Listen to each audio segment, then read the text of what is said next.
입안이 불편하다 싶으면 초반에 바로 잡는 입병 치료제 아픈 입은 큐. 목이 아플 때도 각을 치료. 아픈 입은 큐. 코롱제야. 에이스 침대 모델 박보검입니다. 그런 날 있잖아요. 밤을 새서라도 시작한 일을 꼭 끝내야 하는 날. 그럴 때 전 좋은 잠을 아침 사과처럼 꺼내 먹어요. 좋은 잠이 쌓인다. 에이스 침대. 지금 당장 알아야 할 연말정산 공식. 연말정산에 삼성증권을 더하면 세금 부담이 빠지니까 답은 뭐다? 삼성증권 연금. 당신의 연금 오늘 삼성증권에서. 원금 손실 발생 가능 및 투자자 귀속, 가입 전 상품 설명서 및 약관 필도. 배칠수의 여동생 배칠순 상담원이 어제는 한 5588 대리운전 고객님과의 긴 통화 끝에 노래까지 불러달라 해서 한 곡 했답니다. 이제는 우리가 헤어져야 할 시간. 배칠수 대리운전 5588 누르기가 딱 좋아. 가자. 5588 5588. 얼마에요? 인공지능 정리회계 얼마에요? 재고 관리 제조 생산 얼마에요? 한선 현장 ERP도 얼마에요? ERP 월세만 9,000원. 창업 기업은 6개월 무료. 비용이 관리도 얼마예요가 좋습니다. 얼마에요? 함께 부가세 발더. 쉽고 빠른 인쇄 나만의 김성부터 대량 offset 인쇄 소량 디지털 인쇄 스마트 프린트 플랫폼 에즈랜드 롤 스티커 15% 할인 2월 말까지. 에즈랜드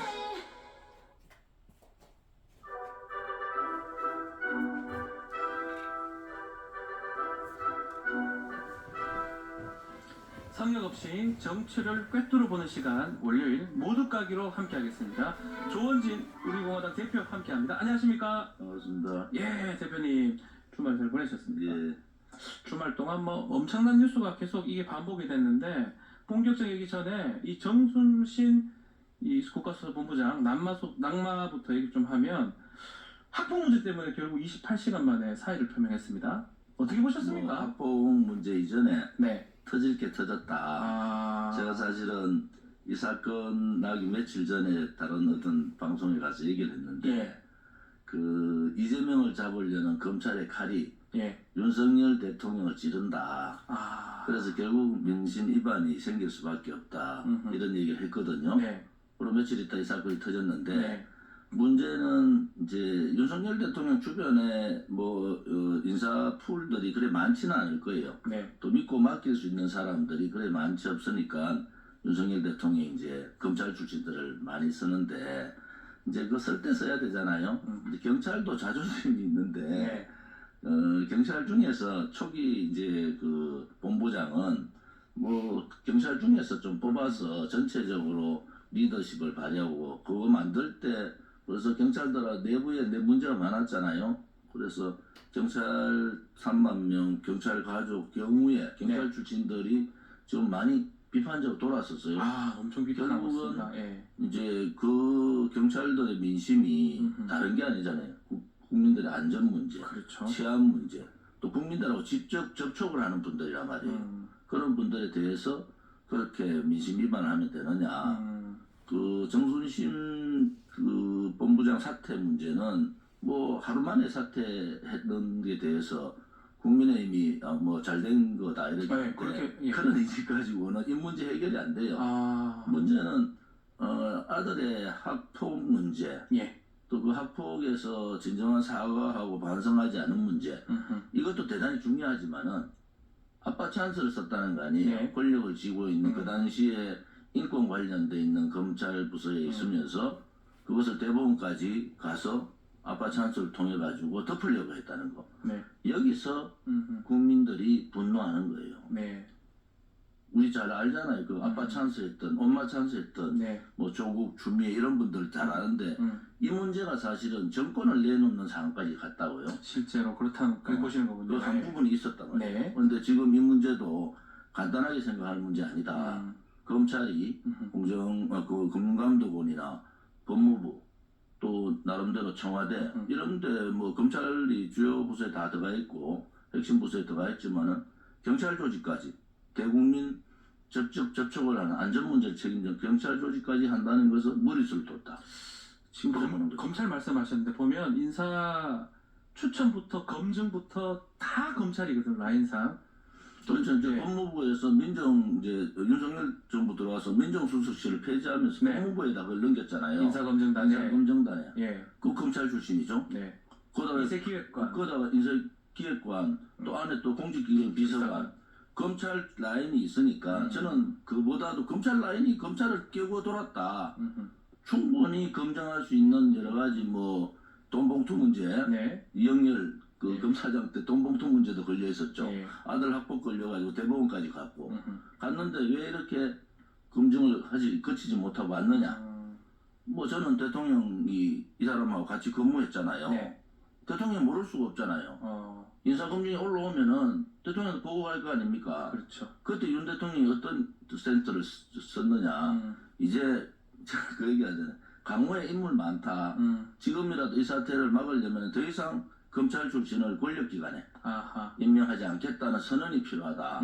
이거 안일하게 볼 수가 없어요. 심각하다고 보시는 저는 거예요? 심각하게 보는 게 아하. 지금 왜냐하면 야당이 예. 검찰공화국을 하고 검찰공화국 뭐 윤석열 대통령 퇴진 얘기까지 한다고요? 예. 그럼 뭐 전체적인 구호가 그래 나오잖아요. 그 당시 지금 국민들은 그거에 대해서 굉장히 반감이 있었어요. 무슨 소리 하냐?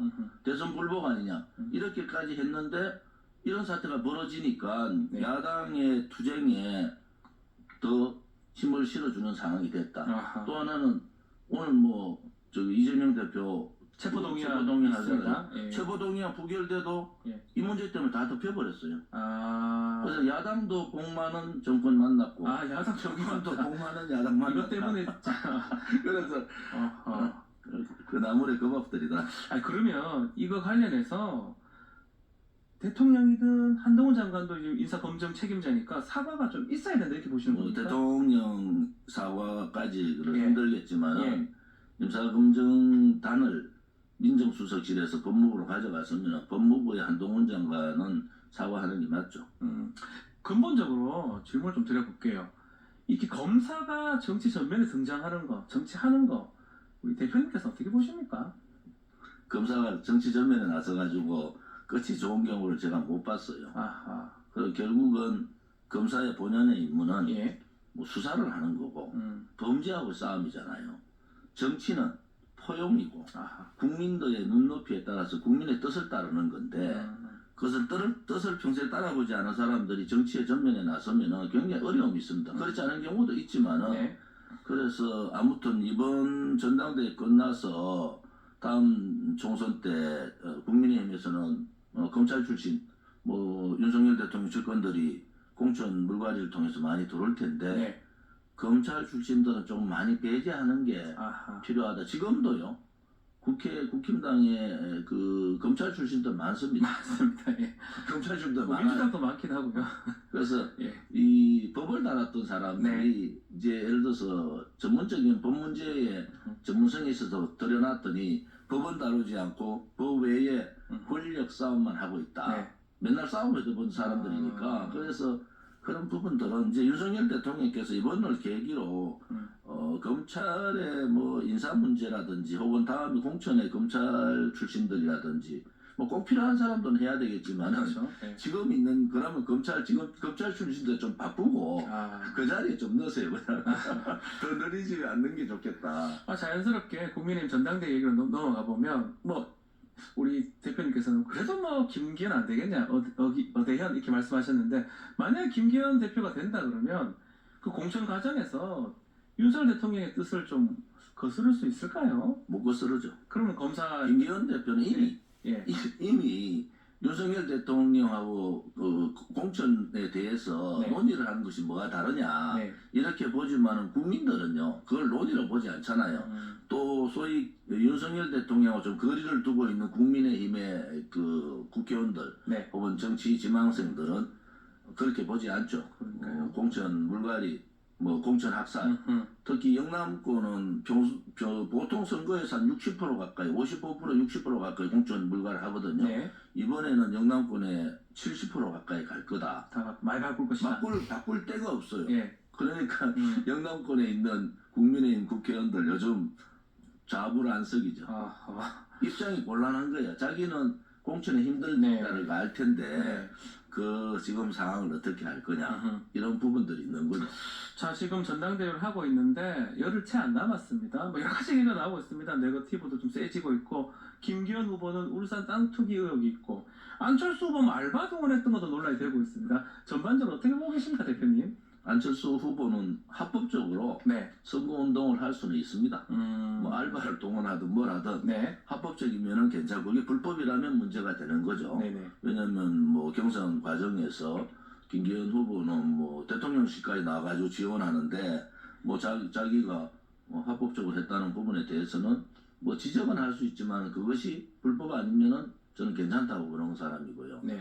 또 야당은 김기현 후보 되는 게 민주당한테 제일 나은 거 아닌가요? 그렇습니까? 근데 왜 가만히 있는 것이 민주당한테 도움될 텐데 지금 안철수 후보가 된다든지 천하람 후보가 되면은 제일 머리 아픈 게 야당이잖아요. 물론 대통령실하고 각을 주겠지만 되는 순간에 대통령실하고 그렇게 싸움을 제가 그랬잖아요. 4년 남은 대통령 어떻게 싸웁니까? 그래서 야당도 조금 판단력이 좀 흐려졌다. 이재명 대표 방탄국회 뭐 체포동의안 이런 데 신경 쓰니까 조금 본인들의 이 유불리를 판단을 제대로 못하고 있다는 거는 어쨌든 간에 김기현 후보는 본인이 수사 의뢰하겠다라고 얘기했고, 민주당은 TF 진상조사단을 꾸렸거든요. 이게 김기현 후보 입장에서는 그렇게 하는 게 승부수인가요? 무리수가 되는 건가요? 무리수죠. 무리수다. 이 문제는 김기현 후보가 땅 투기 의혹이죠. 실질적으로 땅 투기를 안 했다 하더라도 정치 이슈화 될 수밖에 없고, 뭐 여당의 당 대표가 어떤 이만한 땅을 보면 뭐 재산이 있으면 보통 뭐 헌납하고 이런 거 아닙니까? 근데 여당 당 대표 하려면은 뭐 이 땅 저는 관심 없습니다. 버릴 줄 알아야죠. 그거를 경찰 수사한다고 무슨 의미가 있습니까? 경찰 수사하는 순간에 계속적으로 다음 총선 1년 남은 총선인데 총선까지 이 문제는 이슈화 될 수밖에 없다. 민주당도 TF 꾸리는 부분이 뭐 민당으로서는 방법이 없잖아요. 뭐 체포동의안 부결될 텐데 부결되면은 그런 부분으로 덮을 가능성이 있다 이래 보는 거고요. 또 하나는 이재명 대표가 좀 힘든 상황이 계속될 거다. 저는 권노가 상임고문 말에 굉장히 의미가 있다 보여요. 호남의 민심이거든요. 언제까지 민주화 운동이 아닌 개인 비리 문제, 의혹 때문에 호남의 민심이 계속 가만히 있을 거냐? 저는 그렇게 보지 않기 때문에 이번은 부결되더라도 다음은 굉장히 어려운 상황이 온다. 그것이 민주당발 분당 사태까지 가능하다 이래 보는 거죠. 민주당도 분당이 가능하다 이 말씀인데, 그러면 오늘 체포동의안 표결은 어떻게 예상을 하시죠? 이번에는 뭐 벌써 상임고문단에서 정리가 됐잖아요. 이번은 그냥 가자. 그 대신에 다음은 선당 후사해달라. 그것은 호남의 민심을 전달한 거거든. 호남의 여론조사가 지금 굉장히 민주당에 좋지 않게 나와요. 그런 상황으로 봐서는 호남 민들의 주민들의 자존심이 언제까지 그 한계를 지킬 거냐.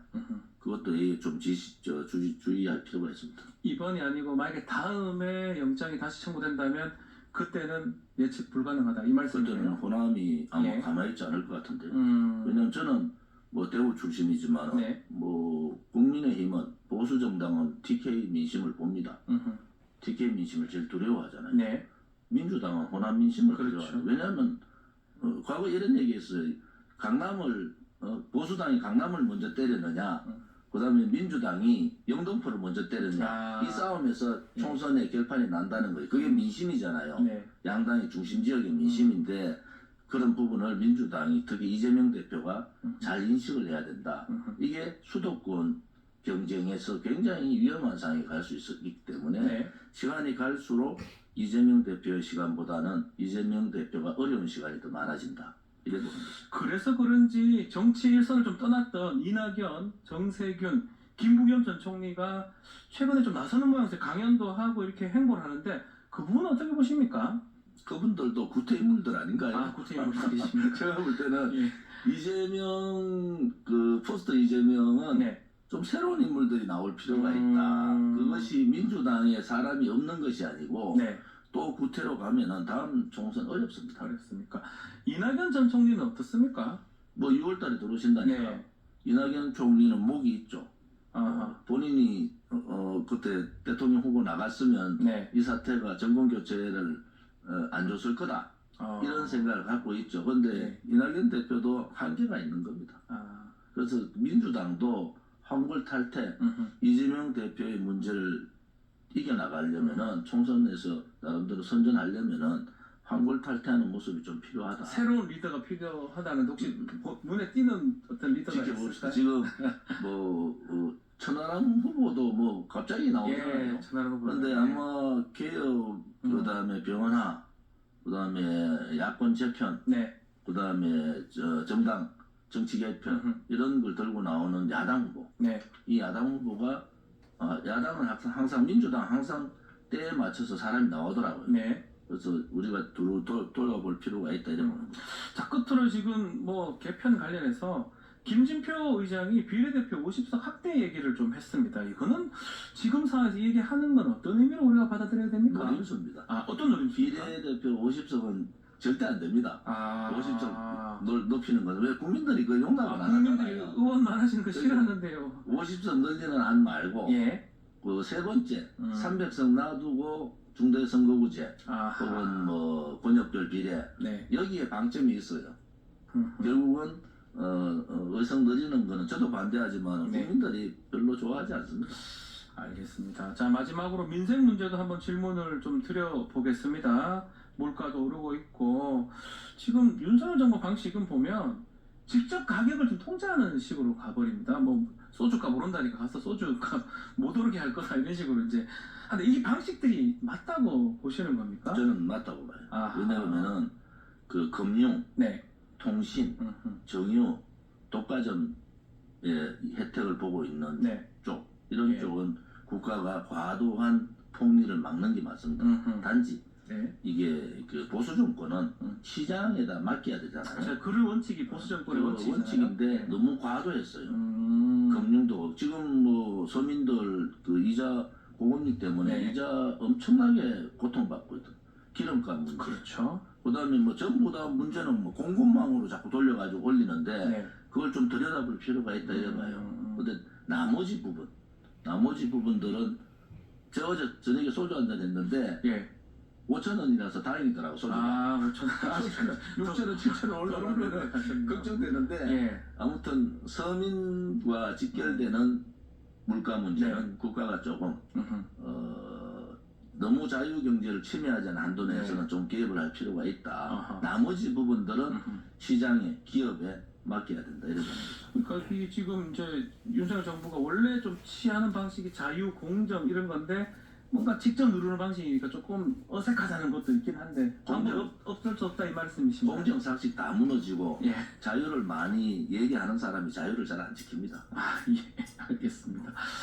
자, 뭐 올해 대표님 시간이 또 다 돼가지고 대표님 월요일 시간 많은 분들이 기다리고 있는데 또 마무리를 좀 해야 될 것 같습니다. 저 다음 주에 뵙기로 하겠습니다. 자, 감사합니다. 조원진 운이 공화당 대표님과 함께했습니다.